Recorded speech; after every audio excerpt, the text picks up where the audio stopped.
Rain lashes against the countryside roads of Lancashire. A small car pulls up outside the Ravenhurst Inn, its headlights cutting through the fog. Inside the car sit Daniel Harper, his wife Margaret, and their 9-year-old daughter Emily. They've been driving for hours after their train was delayed. As they step out, the wind howls through the dark, empty hills. The inn looks ancient, cracked brick walls, ivy crawling up the sides, and an eerie wooden sign creaking with every gust of wind. Inside, the reception is dimly lit by a single lantern. The innkeeper, an old man named Walter Briggs, looks up from behind the counter, his face pale and tired. Walter, whispering, "Room 6! You don't want that one." Daniel, exhausted from the journey, forces a polite smile. "Daniel, we'll take it. We just need a bed for the night." Walter hesitates, eyes darting toward the shadowy hallway. Walter, "Sir, some rooms here aren't meant for guests." But Daniel insists. Papers are signed, keys handed over. The Harpers disappear into the corridor. Room 6 is cold, the walls are damp, and the air carries a faint, musty odor. Emily notices old scratch marks near the wardrobe, deep and jagged as if someone clawed at the wood. Margaret brushes it off, unpacking their bags, but Daniel feels uneasy. That night, around 2:57 a.m., Margaret wakes to distant whispers. Soft, unintelligible murmurs coming from behind the wall. She sits up, straining her ears, but when she presses her head against the wall, the whispers stop. Then, a sudden knock echoes from inside the wardrobe. Margaret, startled. "Daniel, wake up." Daniel opens the wardrobe. Nothing. Just clothes and dust. Unknown to them, the CCTV camera near the corridor freezes at 2:59 a.m. and stays frozen until 3:15 a.m. When police later review the old CCTV tapes, they discover something disturbing. The Harper family enters room 6 at 11:43 p.m. From that moment, nobody leaves the room. But when staff knock on the door at 9 a.m., there's no response. The door is locked from the inside. When Walter forces it open, the room is empty. Bed sheets untouched. Suitcases still in place. No broken windows. No forced exit. 3 people gone. Detective Arthur Wainwright leads the investigation. In his report, he notes strange anomalies. The floorboards beneath the bed are warped and burned. Symbols carved into the wooden beams resemble occult markings. A hidden latch beneath the wardrobe leads to a sealed crawl space, but it's too small for anyone to pass through. Locals tell Arthur about the legend of Eliza Crowley, a woman accused of witchcraft in 1692 and executed on the very land where Ravenhurst now stands. Local historian. They burned her, but they say she cursed the ground before she died. 7 years later, Walter Briggs, the innkeeper who rented room 6 to the Harpers, finally speaks in a TV interview. His hands shake violently as he lights a cigarette. "Walter, I begged them not to stay.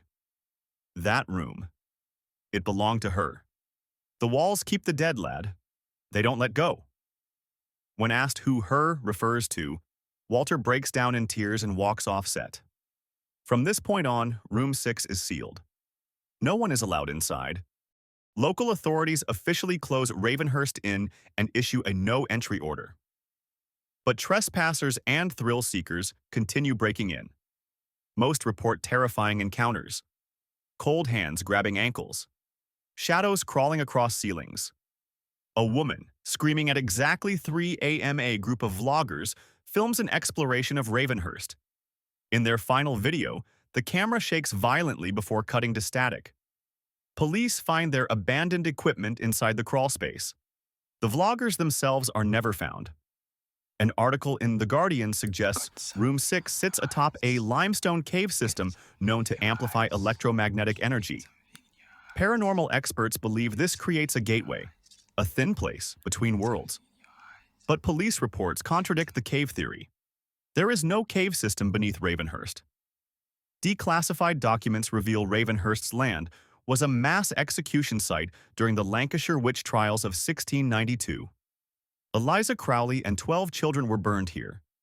Their remains were never blessed or buried. A new BBC investigation crew spends the night at Ravenhurst. During the live broadcast, a camera operator collapses, screaming about hands on his neck.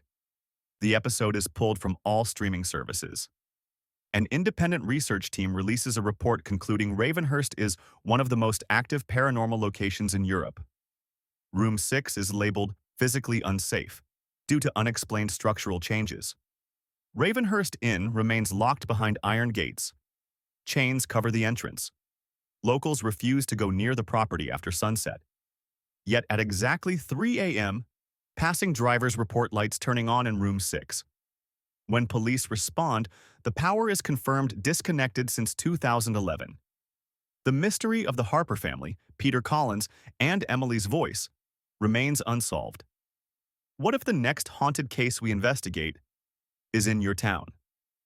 Fear Diaries takes you deep inside real paranormal mysteries, from haunted houses to vanishing guests, from witch curses to ghost sightings caught on camera.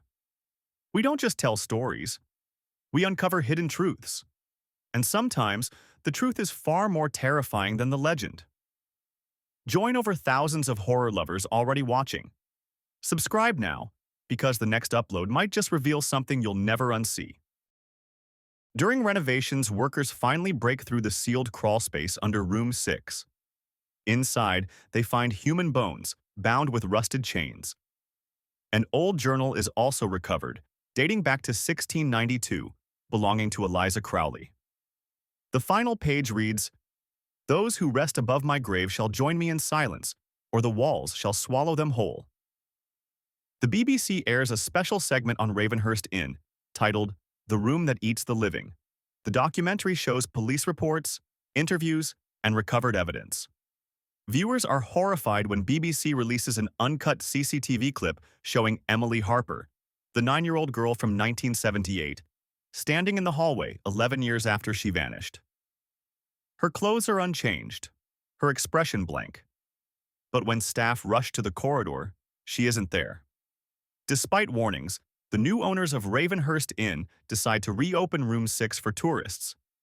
They market it as a haunted experience, charging triple rates for an overnight stay. Within a month, 2 guests go missing. A lawsuit is filed. The inn temporarily closes. Former guests who stayed in Room 6 before it was sealed share disturbing experiences. Dreams of being buried alive. Claw marks appearing on their arms overnight. A constant female voice whispering, "Get out before she wakes." Father Thomas Whitfield performs an exorcism inside Room 6. During the ritual, candles blow out simultaneously, furniture vibrates, and Father Whitfield collapses mid-prayer. When he wakes, he claims he saw Emily Harper standing in the corner, crying. Father Whitfield. Her eyes were black. Police excavation around the inn uncovers 7 unmarked graves dating back to the 17th century. Each grave contains child-sized skeletons. Locals begin calling Ravenhurst the inn that feeds. 10 years after the Harper case, a young couple, Peter and Sarah Collins, check into the same inn during a hiking trip. They are given Room 3, not Room 6, because the infamous room remains sealed. At 3:12 a.m., CCTV captures Peter walking down the hallway toward the restroom, but he never returns. Sarah panics, calls the innkeeper, and within minutes, the entire inn searches every hallway and restroom. Peter has vanished. Sarah insists she heard knocking inside the walls minutes before Peter disappeared. Paranormal investigator Dr. Eleanor Shaw leads a private investigation into Ravenhurst. Using infrared cameras, audio recorders, and motion sensors, her team spends 2 nights inside the inn. The results are chilling. Voices captured on tape whispering in Old English. Sudden temperature drops around Room 6. A shadow figure caught passing in front of a locked door. In her report, Eleanor writes, "There is something here that does not want to be seen, or wants us to join it.